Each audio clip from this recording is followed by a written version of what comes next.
जय हिंद फ्रेंड्स। एक बार फिर से स्वागत है आपका हमारे इस यूट्यूब चैनल ग्रोविंग एकेडमी में।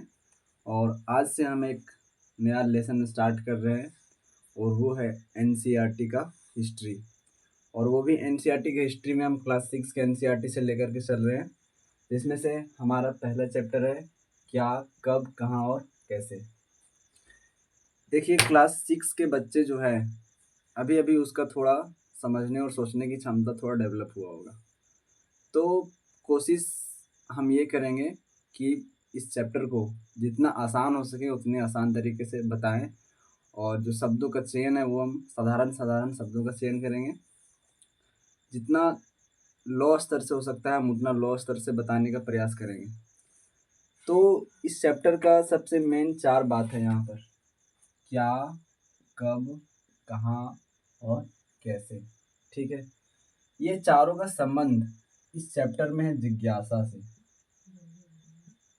जिज्ञासा, ठीक है, ये चारों का संबंध इस चैप्टर में है जिज्ञासा से। साथ ही में हम इस चैप्टर में हमारा जो टॉपिक है वो है कैसे पता लगाएं अतीत के बारे में। अतीत का मतलब हुआ बीती हुई घटनाओं से, बीते हुए समय की।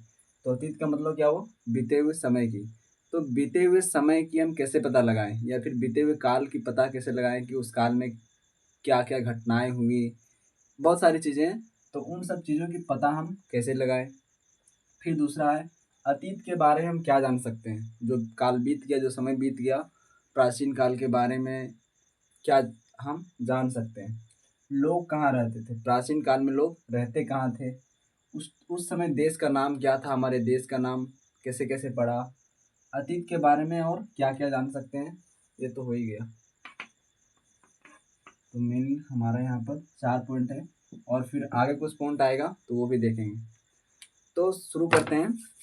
और जब भी आप बैठें तो अपने साथ एनसीईआरटी का बुक लेकर के बैठें, ताकि हम जब बताएं तो साथ में लाइन बाय लाइन मिलाते जाएं, तो समझ जो है वो जल्दी आएगा। यहाँ पर एक तो बॉक्स में कुछ लिखा है, राशिदा का सवाल। इसमें राशिदा एक लड़की है, वो क्या पढ़ रही है देखते हैं। राशिदा बैठी अखबार पढ़ रही थी। अचानक उसकी निगाह एक सुर्खी पर पड़ी। 100 साल पहले। राशिदा क्या सोच रही है कि 100 साल पहले, 100 साल पहले, 100 साल पहले। अब देखिए, बच्चे में तो जिज्ञासा होता ही है। उसके मन में बहुत सारे सवाल उठते हैं, कैसे हुआ, कब हुआ, क्यों हुआ, किस तरह से हुआ, क्या कारण था होने का। बहुत सारे सवाल उठते हैं, और इन सारे सवालों का संबंध उसके जिज्ञासा से होता है। तो इस चैप्टर में कोशिश ये किया जाए कि आप बच्चे के मन में, बच्चे के दिमाग में जितनी जिज्ञासा आप डालेंगे उसका समझ उतना ही विकसित होगा, वो उतना ही जल्दी इस चैप्टर को समझ पाएगा। तो कोशिश भी हम करेंगे कि उसके बच्चे के दिमाग में जिज्ञासा डालने का। तो उसी तरह से राशिदा यहाँ पर एक लड़की है, उसके मन में जिज्ञासा आया कि 100 साल पहले क्या हुआ था। उसके मन में ये सवाल आया कि 100 साल पहले क्या हुआ था, इस बात को हम कैसे जान सकते हैं। तो टॉपिक भी हमारा पहला है कि कैसे पता लगाएं अतीत के बारे में कि क्या क्या हुआ था, क्या क्या नहीं हुआ था। तो हम टॉपिक फर्स्ट में आते हैं, कैसे पता लगाएं। देखिए, अब मान लीजिए यहाँ पर हम लोग 3 तरह के कंडीशन को देख सकते हैं। एक तो होता है कि 1 2 3 4 5 दिन पहले की बात आती है, यानी कि ज़्यादा से ज़्यादा हफ्ता दिन, 10 दिन, 15 दिन, महीना दिन ले लेते हैं। ठीक है। और दूसरा आता है हमारा साल, 10 साल, 20 साल, 30 साल, 50 साल, है ना, 60 साल, 70 साल। और तीसरा जो कंडीशन आता है वो है 1000 साल पहले क्या हुआ था, 500 साल पहले क्या हुआ था, 400 साल पहले क्या हुआ था। तो जो काल बहुत अधिक लंबा हो, जो समय अधिक बहुत लंबा हो, उसके बारे में कैसे जानेंगे। 2 4 10 दिन के बारे में हम कैसे जानेंगे कि क्या हुआ था, क्या नहीं हुआ था, कौन सी घटना हुई थी, कौन सी घटना नहीं हुई थी, हमारे क्षेत्र में भी क्या चल रहा है, 2 4 दिन पहले क्या हुआ था, साल भर पहले क्या हुआ था, 20 साल पहले क्या हुआ था। तो यही इसमें सवाल है कि कैसे पता लगाएं। एग्जाम्पल समझते हैं। जैसे मान लीजिए आपको ये जानना हो कि हमारे गांव में 4 दिन पहले क्या हुआ था। 4 दिन पहले क्या हुआ था, या तो फिर आप यूँ समझिए कि आपको ये जानना हो कि हमारे देश में 4 दिन पहले, 5 दिन पहले, 10 दिन पहले कौन कौन सी योजनाएं आई, क्या क्या बदलाव हुए, सरकार ने क्या क्या निर्णय लिया। तो इन सब चीज़ जानना हो आपको आने के एक नज़दीक समय में, तो आप इस बात की जानकारी कैसे प्राप्त कर सकेंगे। तो इसके लिए या तो आप टीवी देखेंगे, रेडियो सुनेंगे, या तो फिर आप अखबार पढ़ेंगे, न्यूज़पेपर पढ़ेंगे। हालांकि अभी टेक्नोलॉजी का दुनिया, तो अभी तुरंत मोबाइल में आप सर्च कर सकते हैं, लेकिन यहाँ बात कर रहा अतीत के बारे में। हमारा चैप्टर ही शुरू हुआ है अतीत से, और अतीत का संबंध है बीते हुए काल से, यानी कि प्राचीन काल से एक तरह से समझ सकते हैं। तो चूंकि प्राचीन काल में पहले तो इतना हाई टेक्नोलॉजी डेवलप नहीं था, ठीक है।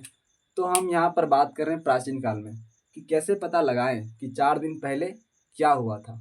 तो इसके लिए या तो अभी की यदि हम वर्तमान समय की बात करें, तो अभी तो सिंपल सा तरीका है कि अखबार भी हम लोग मोबाइल में पढ़ लेते हैं। तो साधारण से जा करके हम लोग मोबाइल में तुरंत सर्च कर सकते हैं कि 4 दिन पहले देश की राजधानी में क्या क्या बदलाव हुए, कौन कौन सी घटनाएं हुई, सरकार ने क्या क्या निर्णय लिया, वगैरह वगैरह बहुत सारी बातें होती है। तो उसको हम लोग मोबाइल से भी देख सकते हैं, रेडियो भी सुन सकते हैं, टीवी भी देख सकते हैं टीवी चैनल में, और अखबार भी पढ़ सकते हैं। लेकिन यदि हम अतीत की बात करें तो अतीत में कैसे जान सकते हैं, यही सवाल आया था राशिदा के मन में। दूसरा बात है कि ये तो हो गया 2 4 10 15 20 दिन पहले, महीना दिन मान लेते हैं।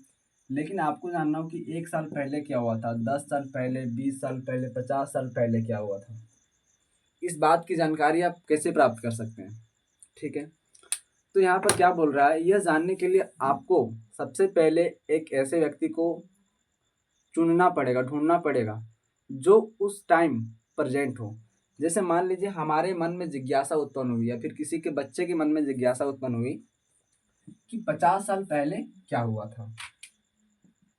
50 साल पहले उसके मन में ये जिज्ञासा हुआ कि 50 साल पहले क्या हुआ था, इस बात की जानकारी उसको लेनी है। और उस बच्चे का उम्र है मान लीजिए 14 साल, 14 15 कुछ भी मान लीजिए। तो बच्चा तो अभी 14 15 साल का, लेकिन उसके मन में कितने साल का जिज्ञासा उत्पन्न हो जानने का, 50 साल का, ठीक है। तो वो बच्चा अब क्या करेगा, ऐसे व्यक्ति को ढूंढेगा, ऐसे व्यक्ति को खोजेगा जो 50 साल से अभी तक जीवित है। तो ऐसा हो सकता है कि उसके घर में उसके दादाजी हो, है ना, उसके पापा हो, या फिर उसके परदादा हो, ठीक है। तो मान लीजिए उसके दादाजी हैं, उसके दादाजी का उम्र हो गया 70 साल। दादाजी का उम्र हो गया 70 साल, यानी कि वो दादाजी जो 50 साल को क्रॉस कर चुके हैं। तो वो अपने दादाजी से पूछेगा कि दादाजी बताइए कि 50 साल पहले या तो फिर आपके ज़माने में क्या मोबाइल का यूज़ किया जाता था, किस तरह की खेती किया जाता था, व्यापार करने के लिए आप लोग कहाँ जाते थे, पशुपालन करते थे कि नहीं करते थे। बहुत सारे सवाल उठ सकते हैं, जिज्ञासा तो हर एक के मन में उत्पन्न होता है। तो ये सब चीज़ को जानने के लिए वो किससे संपर्क करेगा, किसी ऐसे व्यक्ति से जो उस टाइम प्रेजेंट हो। और दूसरी बात ये भी कंडीशन है कि उसका जो याददाश्त है, उसका जो याद रखने की जो कैपेसिटी है वो हाई होना चाहिए। ऐसा नहीं है, कई कई लोग होते हैं आज याद किया और दूसरे दिन भुला गया।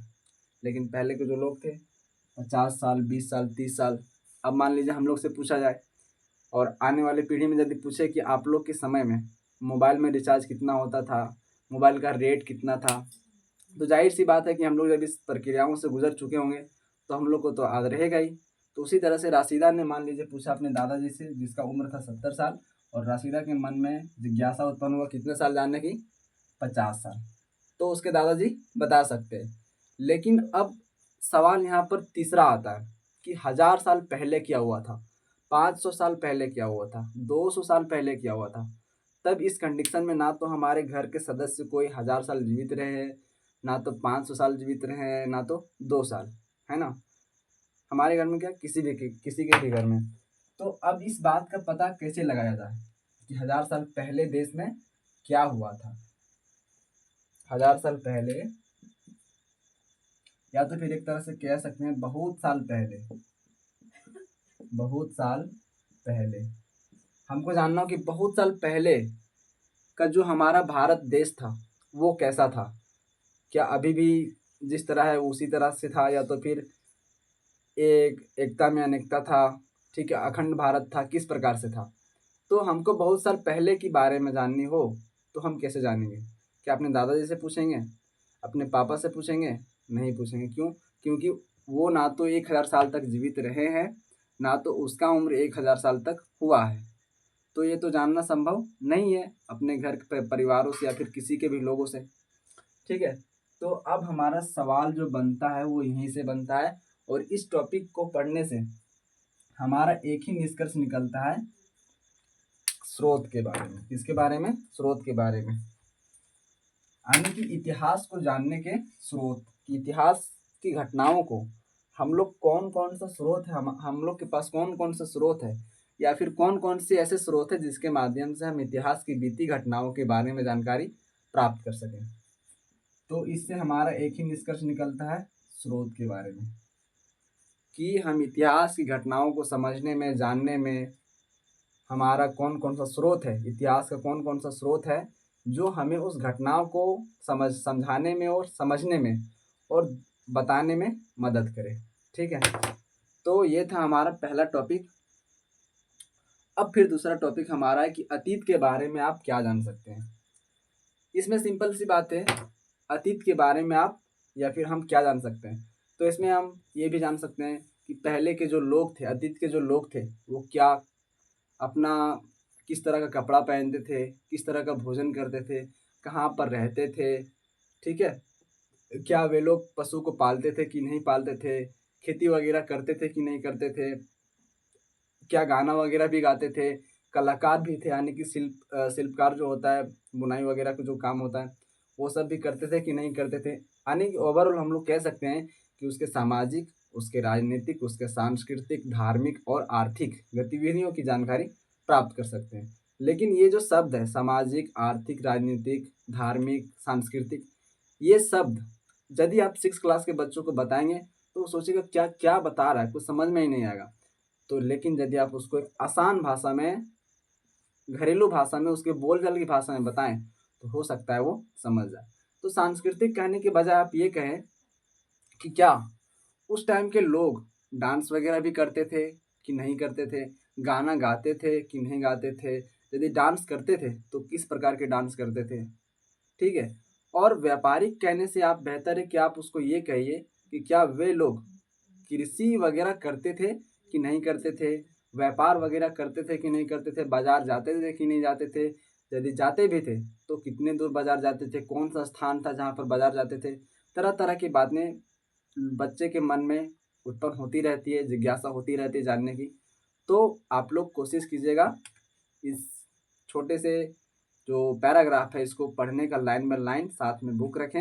एनसीईआरटी यही तो हमें बताती है कि किस तरह से इसको पढ़ें, किस तरह से समझें। बुक नहीं होंगे तो फिर थोड़ा सा समझना आपको, आपके लिए कठिन हो सकता है। ठीक है, तो आप भी अपने घर में, अपने घर के परिवार के सदस्यों से सवाल करें, अपने से बड़ों से, कि बताइए आपके ज़माने में किस तरह का काम किया जाता था या नहीं। आपके मन में जो भी सवाल आए वो सवाल आप बेझिझक अपने घर के परिवारों में, अपने दादाजी से, अपने पापा से, अपने भैया से पूछिए। ता और उससे पूछने से आपको एक लाभ मिलेगा, इस चैप्टर को समझने में आपको आसानी और एक तरह से कह सकते हैं समझने की जो क्षमता है वो थोड़ा इससे और भी ज़्यादा विकसित हो सकता है। तो अतीत के बारे में ओवरऑल हम लोग देख लिए कि बहुत चीज़ जान सकते हैं। लोग कहाँ रहते थे, किस तरह के कपड़ा पहनते थे, खाना खाते थे कि नहीं खाते थे, क्या वे लोग घर में रहते थे, गुफा में रहते थे, कहाँ रहते थे, कहीं तो रहते होंगे, है ना। बहुत सारे होते, क्या वे लोग खेल खेलते थे कि नहीं खेलते थे, कहानी सुनते थे कि नहीं सुनते थे, मोबाइल चलाते थे कि नहीं चलाते थे। तो आपके मन में जो जो सवाल आए वो आप पूछिए और समझने की कोशिश कीजिए। तो अतीत का संबंध किससे? बीती हुई घटनाओं से या तो फिर बीते हुए काल से। ठीक है, अब हमारा तीसरा जो टॉपिक है वो है लोग कहाँ रहते थे, कि यानी कि अतीत के जो लोग थे वो कहाँ रहते थे। सड़क पे, आसमान पे, धरती के नीचे, पानी पे, पेड़ पे, कहाँ रहते थे, कहीं तो रहते होंगे। तो इसको थोड़ा पढ़ने की ज़रूरत है, पढ़ते हैं। यदि आपके पास बुक होंगे तो आप भी मिलाने का प्रयास करें। यहाँ पर लिख रहा है मानचित्र 1 पृष्ठ 2, यानी कि पेज नंबर 2 में एक मैप दिया गया है, उसको देखिए और उसमें पता लगाइए कि नर्मदा नदी कहाँ है। बोल रहा है कि मानचित्र 1 को देखिए और उसमें पता लगाइए कि नर्मदा नदी कहाँ पर है। तो यदि आप मानचित्र देखेंगे तो आपको नर्मदा नदी मिलेंगे, विंध्यन जो पहाड़ियाँ है बीच में, उसके नीचे में मिलेंगे आपको नर्मदा नदी, और सोन नदी के नीचे में। ठीक है, अब इसको पढ़ते हैं। कई लाख वर्ष पहले से लोग इस नदी के तट पर रह रहे हैं। यहाँ रहने वाले आरंभिक लोगों में से कुछ कुशल संग्राहक थे जो आसपास के जंगली की विशाल संपदा से परिचित थे। अपने भोजन के लिए वे जड़ों, फलों तथा जंगल के अन्य उत्पादों का यही से संग्रह किया करते थे। वे जानवरों का आखेट भी करते थे। इसमें क्या बोल रहा है कि कई लाख वर्ष पूर्व जो अतीत के लोग थे वो नर्मदा नदी के तट पर रहते थे। लाखों वर्ष पहले, लाखों वर्ष पूर्व जो अतीत के लोग थे वो कहाँ पर रहते थे? नर्मदा नदी के तट पर, है ना। नर्मदा नदी के तट पर रहते थे। और जब नर्मदा नदी के तट पर रहते थे तो वहाँ पर रहने के लिए, उसको जीवित रहने के लिए भोजन चाहिए। और वो भोजन लाने के लिए क्या करते थे? एक जगह सब सामूहिक या फिर ग्रुप में हो करके भोजन को जुटाने का प्रयास करते थे। अपने आसपास के जो क्षेत्र थे घूम घूम करके भोजन को देखते थे कि कहाँ पर भोजन है और कहाँ पर नहीं है, और खोज खोज करके जमा कर करके घूम घूम करके लाते थे। एक तरह से कह सकते हैं कि अतीत के जो लोग थे वो खानाबदोश थे, यानी कि उसका एक जगह परमानेंट स्थान फिक्स नहीं था। तो वे लोग क्या थे? कुशल संग्राहक भी थे। अतीत के जो लोग थे वो क्या थे? कुशल संग्राहक थे। कुशल संग्राहक का मतलब ये हुआ कि भोजन को घूम घूम करके जमा करना। और मुख्यतः वे अपने भोजन को किस प्रकार से जमा करते थे? जैसे उसके भोजन में शामिल होता था पेड़ पौधे के जो जड़ें होती हैं, वो फल वगैरह, जंगलों में बहुत सारी चीज़ें होती हैं, पत्तियाँ वगैरह। ठीक है, तो मुख्यतः इन सब चीज़ों को वो खाते थे। और वे जानवरों का आखेट भी करते थे। क्या करते थे? जानवरों का आखेट भी करते थे, है ना। आखेट मतलब शिकार, जानवरों का शिकार भी करते थे। ठीक है, तो अब यहाँ से 3 सवाल बन रहा है इस पैराग्राफ को पढ़ने के बाद कि लोग कहाँ रहते थे। इससे 3 सवाल बन रहा है। पहला सवाल तो ये बन रहा है कि अतीत के लोग सबसे पहले कौन से क्षेत्र में आकर के बसे। तो कौन से क्षेत्र में आकर के बसे? तो वो था नर्मदा नदी का तट। फिर दूसरा सवाल बन रहा है कि अतीत के लोग शाकाहारी थे कि मांसाहारी थे, किस प्रकार के लोग थे। तो हमने देखा वे पेड़ पौधों के जड़ भी खाते थे, फल वगैरह भी खाते थे, और वे आखेटक भी थे, यानी कि शिकार भी करते थे। तो ओवरऑल हम लोग कह सकते हैं कि अतीत के लोग भी शाकाहारी भी थे और मांसाहारी भी थे। ठीक है, तो इसमें मुख्यतः हमारा 2 प्रश्न बना कि सबसे पहले मानव के रहने का साक्ष्य कहाँ से मिला, तो वो है नर्मदा नदी के तट से। ठीक है, और फिर नीचे क्या बोल रहा है? अब तुम उत्तर पश्चिम की सुलेमान और किरथर पहाड़ियों का पता लगाओ। फिर से मैप देखिए, और बोल रहा है उत्तर पश्चिम, इंडिया का जो उत्तर पश्चिम वाला भाग है उसको देखिए और उसमें सुलेमान और किरथर पहाड़ियों का पता लगाइए। तो यदि आप प्राचीन मैप की बात करें तो उसमें तो अभी का जो पाकिस्तान, अफगानिस्तान, बलूचिस्तान, ईरान वगैरह है वो सब सेम था। तो यदि हम सुलेमान और किरथर पहाड़ी की बात करें तो आप देखेंगे अभी के पाकिस्तान के क्षेत्र में सुलेमान और आपको किरथर पहाड़ी मिलेंगे। अब इसमें क्या बोल रहा है? इसी क्षेत्र में कुछ ऐसे स्थान है जहां लगभग 8,000 वर्ष पूर्व स्त्री पुरुषों ने सबसे पहले गेहूं तथा जौ जैसी फसलों को उपजाना प्रारंभ किया। देखिए इस टॉपिक में कितना मज़ेदार चीज़ बोल रहा है। हमने शुरू कहाँ से किया था और एनसीईआरटी हमको ला के पहुँचा दिया कहाँ पर। तो सबसे मेन ज़रूरी है एनसीईआरटी को समझना। ठीक है, अब इसको समझते हैं। ये क्या बोल रहा है कि आज से लगभग 8,000 साल पहले, आज से लगभग 8,000 साल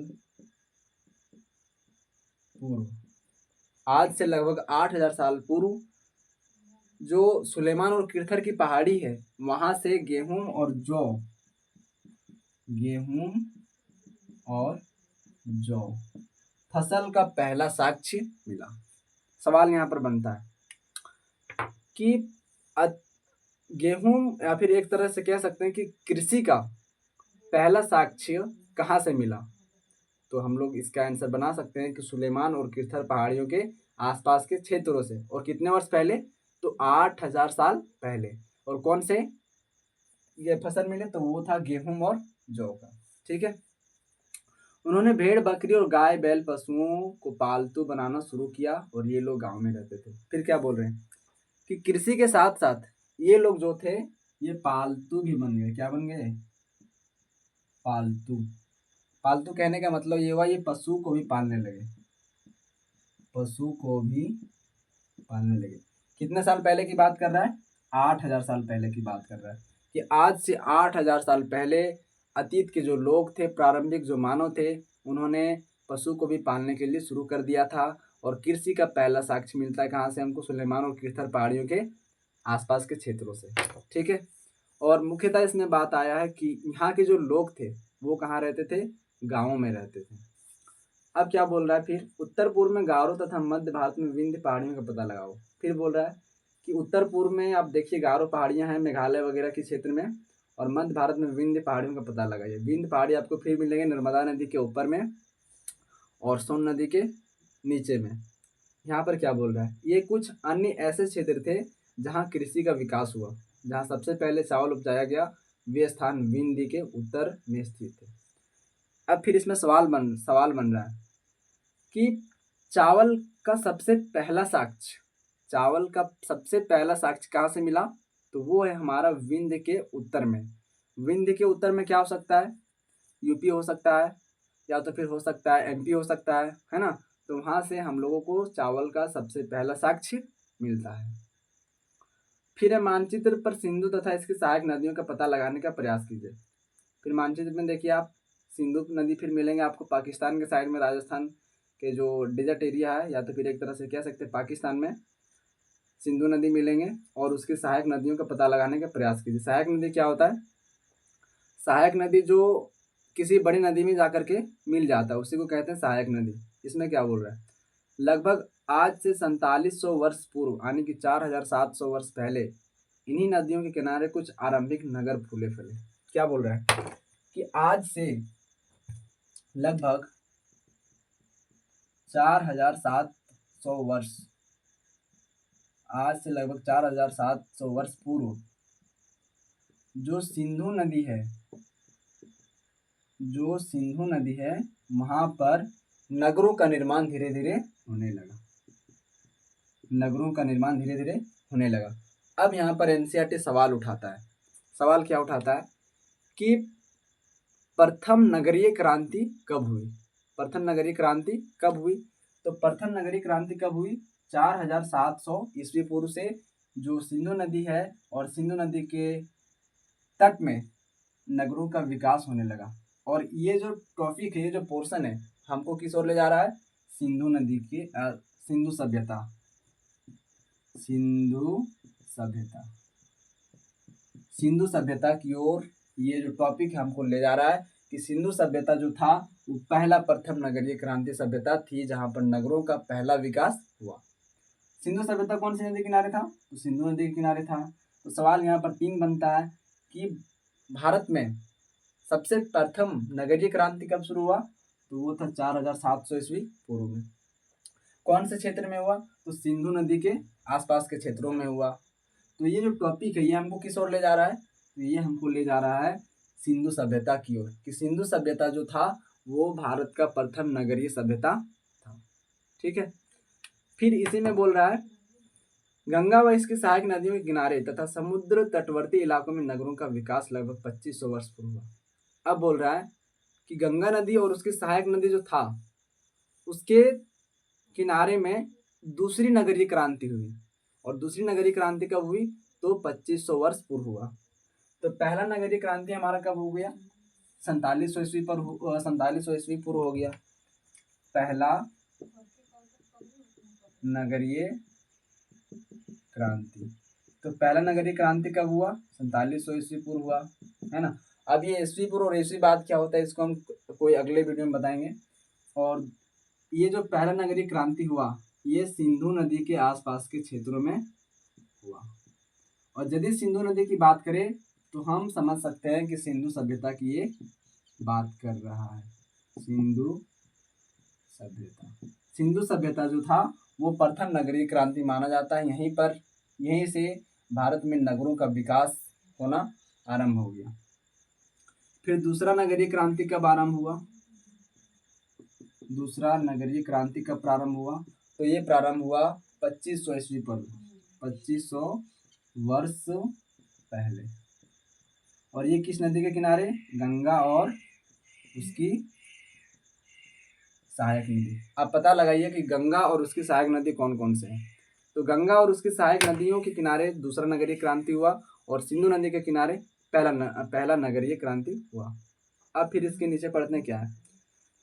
गंगा के दक्षिण में इन नदियों के आसपास का क्षेत्र प्राचीन काल में मगध के नाम से जाना जाता था। इसके शासक बहुत शक्तिशाली थे और उन्होंने एक विशाल राज्य स्थापित किया। देश के अन्य हिस्सों में भी ऐसे राज्य स्थापित किए कि गंगा नदी के जो दक्षिण वाला हिस्सा था, वो नदी के जो आसपास का क्षेत्र था, उसको प्राचीन काल में मगध के नाम से जानते थे। जिसको आज हम लोग बिहार कह रहे हैं, वो प्राचीन काल में एक मगध के नाम से जाना जाता था, जो कि गंगा नदी के दक्षिण में स्थित है। जो मगध राज्य था उस टाइम प्राचीन काल में, वो बहुत ही शक्तिशाली राज्य था। वहाँ के जो शासक थे बहुत ही शक्तिशाली थे, पावरफुल थे, है ना। तो उसी तरह से देश के अन्य हिस्सों में भी मगध के जैसा और राज्य जो है वो स्थापित होने लगे, उसी के जैसा शक्तिशाली, और वहाँ का शासक भी शक्तिशाली होने लगा। फिर नीचे बोल रहा है, लोगों ने सदैव उपमहाद्वीप के एक हिस्से से दूसरे हिस्से तक यात्रा की। कभी कभी हिमालय जैसे ऊंचे पर्वतों, पहाड़ियों, रेगिस्तान, नदियों तथा समुद्र किनारों यात्रा जोखिम भरी होती थी।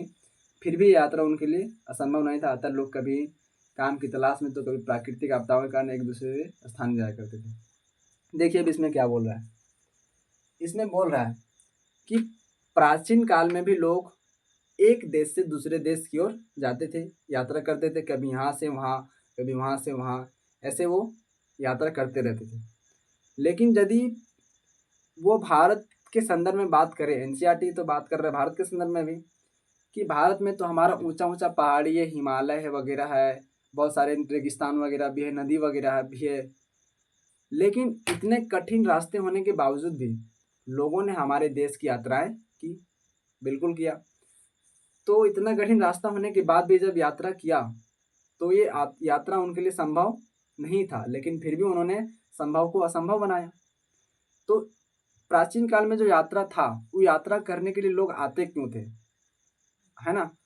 तो इसमें एनसीईआरटी सवाल उठाता है कि प्राचीन काल में लोगों के यात्रा करने का मुख्य उद्देश्य क्या था, लोग यात्रा क्यों करते थे। तो इसमें हम 3-4 पॉइंट बताते हैं। सबसे पहले तो हो सकता है कि वे लोग दूसरे देशों से हमारे देश में घूमने के लिए आते होंगे, आने की एक तरह से कह सकते हैं पर्यटन के लिए, ठीक है।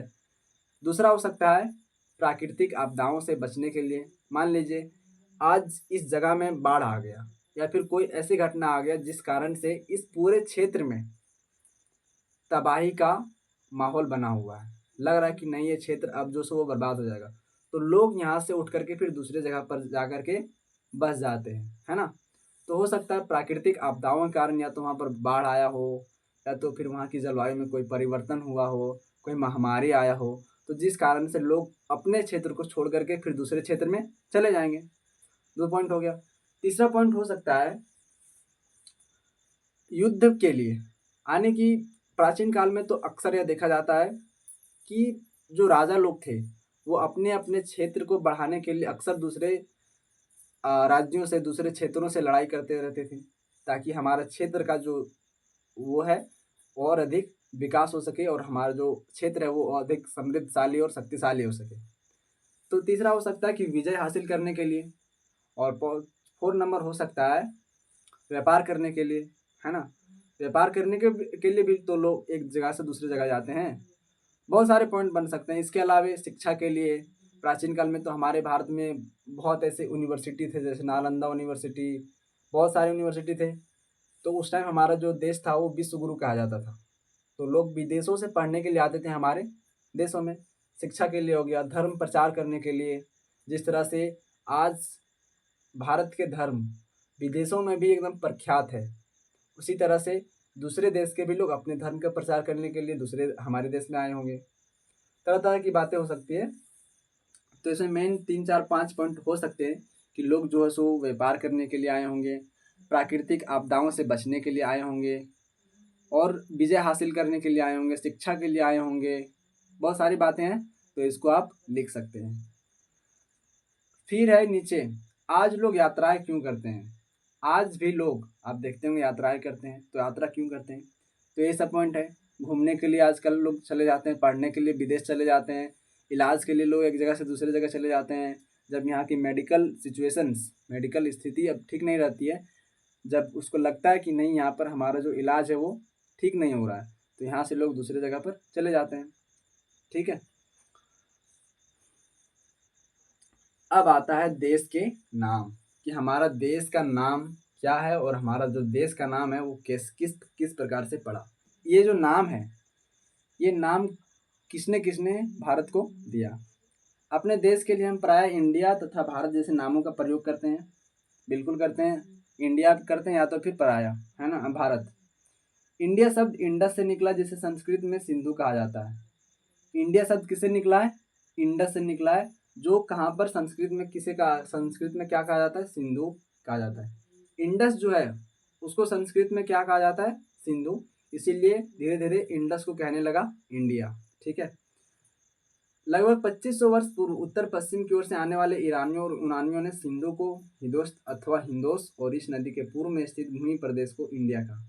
क्या बोल रहा है कि 2500 साल पहले उत्तर पूर्व से जो ईरानी और यूनानी आए, वो सिंध नदी को हिंदोस कहने लगे। क्या कहने लगे, हिंदोस, और इस तरह से यहाँ की भूमि का जो प्रदेश था उसको इंडिया कहने लगा। भारत नाम का प्रयोग उत्तर पश्चिम में रहने वाले लोगों के एक समूह के लिए किया जाता था। इस समूह का उल्लेख संस्कृत के आरंभिक 3500 वर्ष पुरानी कृति ऋग्वेद में मिलता है। बाद में इसका प्रयोग देश के लिए होने लगा। भारत का प्रयोग किसने किया, तो यहाँ के जो राजा थे भरत, उनके नाम पर हमारे देश का नाम भारत पड़ा। और जो यूनान जो लोग थे, इंडस जो लोग थे, उन्होंने इंडिया को अथवा इंडिया शब्द जो है वो इंडस से निकला है, और इंडस को संस्कृत में कहा जाता है सिंधु, तो इंडस से बना इंडिया, है ना। और जो यूनानी थे वो सिंधु नदी को कहने लगे हिंदोस या तो फिर हिंदोस, तो उससे बना हमारा हिंदुस्तान। ठीक है, अब हम इसमें अगला है, अतीत के बारे में कैसे जान सकते हैं, कि बीते हुए काल के बारे में हम किस प्रकार से जान सकते हैं कि कोई घटना कैसे हुआ नहीं हुआ। इसको हमने अभी पढ़ा कि या तो हम न्यूज़पेपर देखेंगे, वो तो 2 4 5 दिन के लिए होगा, 10 50 साल के लिए हम कोई ऐसे व्यक्ति का चयन करेंगे, ऐसे व्यक्ति को ढूंढेंगे जिसकी स्मृति उस टाइम हो, यानी कि वो उसको उस टाइम की चीज़ें बातें याद हो। इसको पढ़ते थोड़ा, उसके बाद समझते हैं कि ये टॉपिक क्या कहना चाह रहा है। अतीत की जानकारी हमें कई तरह से प्राप्त कर सकते हैं। इनमें से एक तरीका अतीत में लिखी गई पुस्तकों को ढूंढना और पढ़ना। इसको मिटाते हैं ताकि समझाने में आपको आसानी हो।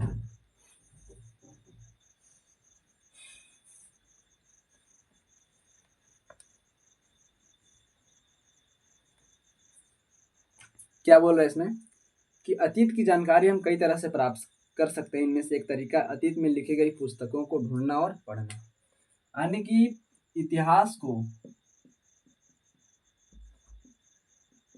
को जानने के स्रोत पर आ गए हम लोग, कि इतिहास को हम लोग कौन कौन से स्रोत है जिसके माध्यम से हम जान सकते हैं। तो इसमें से पहला ये बोल रहा है पढ़ना, यानी कि प्राचीन में जो अतीत में लिखी गई पुस्तकों को पढ़ना। तो एक तो हो गया हमारा पुस्तकों से, कि पुस्तकों से हम लोगों को जानकारी मिल सकती है। ये पुस्तकें हाथ से लिखी होने के कारण पांडुलिपि कही जाती थी, और ये पुस्तकें जो होती थी वो हाथ से लिखी जाती थी, और इसीलिए इसको कहा जाता था पांडुलिपि। ठीक है, अभी बताएंगे। अंग्रेजी में पांडुलिपि के लिए प्रयुक्त होने वाला मैन्यूस्क्रिप्ट शब्द लैटिन शब्द मैन्यू से निकला है, जिसका अर्थ है हाथ से निकला, और ये पांडुलिपि प्राय ताड़पत्रों अथवा हिमालय क्षेत्र में उगने वाले भुर्ज नामक पेड़ की छाल से विशेष तरीके से तैयार भोजपत्र पर लिखी जाती थी। क्या बोल रहा है कि प्राचीन काल में जो लोग पुस्तकों में लिखते थे वो लिखते थे हाथ से, और हाथ से लिखने के कारण उसको कहते थे पांडुलिपि।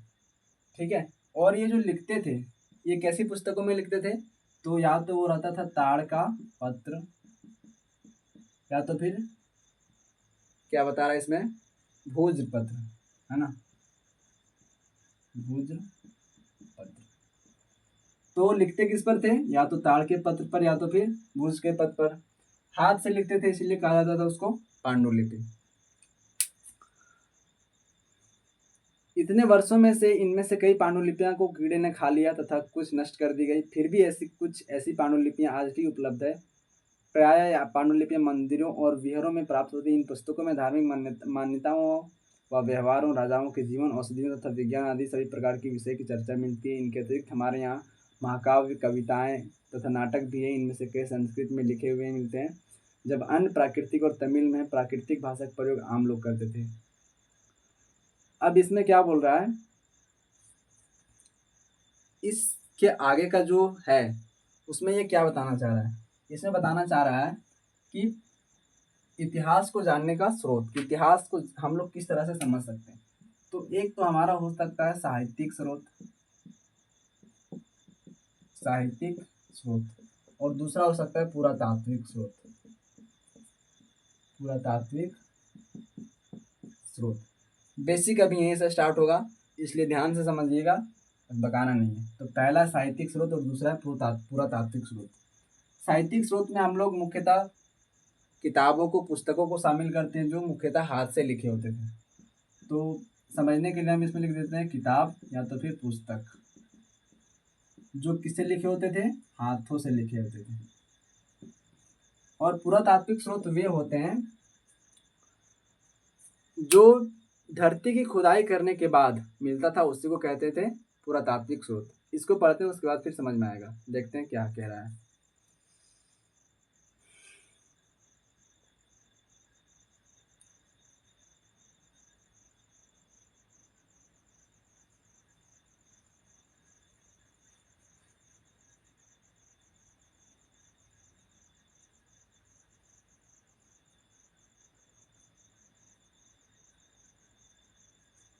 देखिए, साहित्यिक स्रोत को हम लोग किस प्रकार से पढ़ सकते हैं, एक एग्जाम्पल से समझिए। पहले के काल में, अतीत में विदेशों से लोग भारत आते थे घूमने के लिए। अभी हमने बताया पिछले भाग में कि लोग यात्रा क्यों करते थे। तो जब लोग यात्रा करने आते थे तो वे अपने साथ यहाँ की बीती हुई घटनाओं को लिखते थे, और लिख करके या तो वे अपने साथ ले जाते थे या तो फिर यहीं पर किसी मंदिर में रख देते थे। तो उसके द्वारा लिखे गए चीज़ों से हम लोग पढ़ सकते हैं कि उन्होंने अपनी किताबों में किस किस चीज़ों का वर्णन किया है ना। तो एक तो हम लोग को किताबों से जानकारी मिल सकती है कि इतिहास के बारे में जानकारी मिल सकती है कि यहाँ पर क्या क्या हुआ था, क्या क्या नहीं हुआ था। पुरातात्विक स्रोत में हमने बताया कि पुरातात्विक स्रोत क्या होता है कि जब धरती की खुदाई करते हैं तो धरती की खुदाई करने के बाद हम लोग को तरह तरह की चीज़ें मिलती है ना, तरह तरह की चीज़ें मिलती है कि नहीं मिलती है। तो मान लीजिए धरती की खुदाई हमने किया तो हमको मिल गया मछली का हड्डी, मछली का हड्डी मिल गया।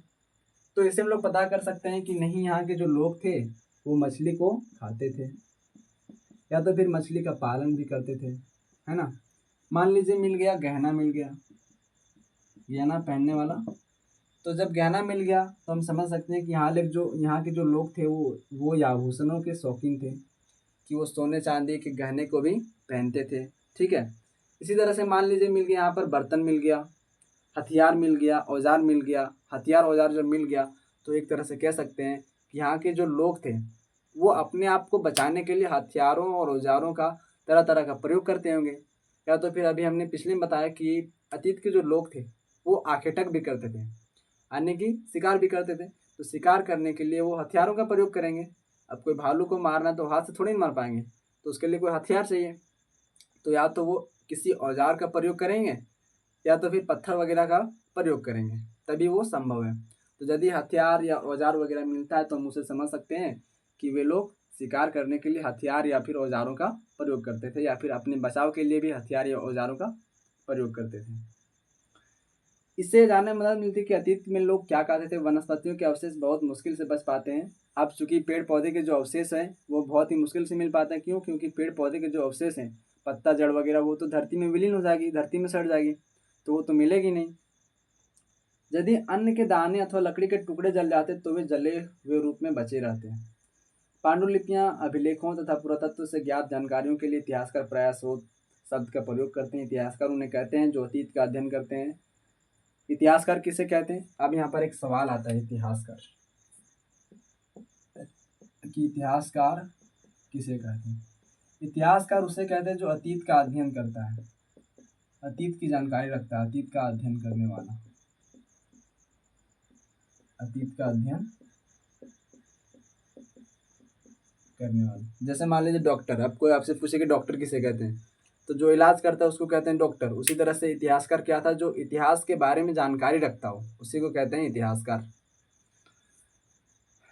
ठीक है, तो हमने यहाँ पर समझा कि इतिहास को हम लोग दो तरीके से समझ सकते हैं। बेसिकली अभी हम आपको दो तरीका बता रहे हैं। एक तो साहित्यिक स्रोत हो सकता है और दूसरा हो सकता है पुरातात्विक स्रोत।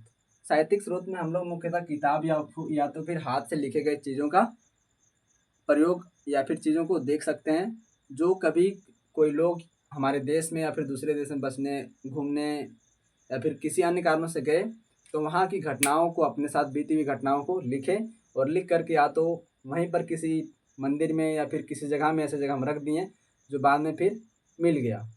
तो उसके ज़रिए हम समझ सकते हैं कि वे यदि यहाँ की राजनीतिक, सांस्कृतिक, आर्थिक यहाँ की घटनाओं के बारे में लिखा है तो उसको पढ़ के हम लोग समझ सकते हैं कि यहाँ पर किस तरह की घटनाएं हुई होंगी, यहाँ पर किस तरह के लोग रहते थे, किस तरह के भोजन करते थे, तरह तरह की बातें होती है। और पुरातात्विक स्रोत में हमने बताया कि जब धरती की खुदाई करते हैं तो खुदाई करने के बाद हम लोग को तरह तरह की चीज़ें मिलती है, चट्टान मिलती है, लोहा मिलती है, सोना वगैरह बहुत सारी चीज़ मिलती है। तो उससे हम लोग समझ सकते हैं कि यहाँ पर किस प्रकार का जीवन था, अतीत के लोगों का जीवन किस प्रकार से था। अब इसमें और कुछ बातें तो उसको हम देखते हैं। अब इसमें एक और टॉपिक है, इतिहास में तिथियों का क्या मतलब होता है। जैसे अभी हम बता रहे थे ईसवी पूर्व, ईसवी बाद, तो इसको किसी अन्य वीडियो में समझेंगे। वीडियो बहुत लंबी हो जाएगी, इसके लिए आज इतना ही। और बाकी का इसका जो कुछ और टॉपिक जो छूटे होंगे उसको हम लोग अगले वीडियो में देख लेंगे, उसका जो क्वेश्चन आंसर है उसको भी देख लेंगे। मिलते हैं अगले वीडियो में। धन्यवाद।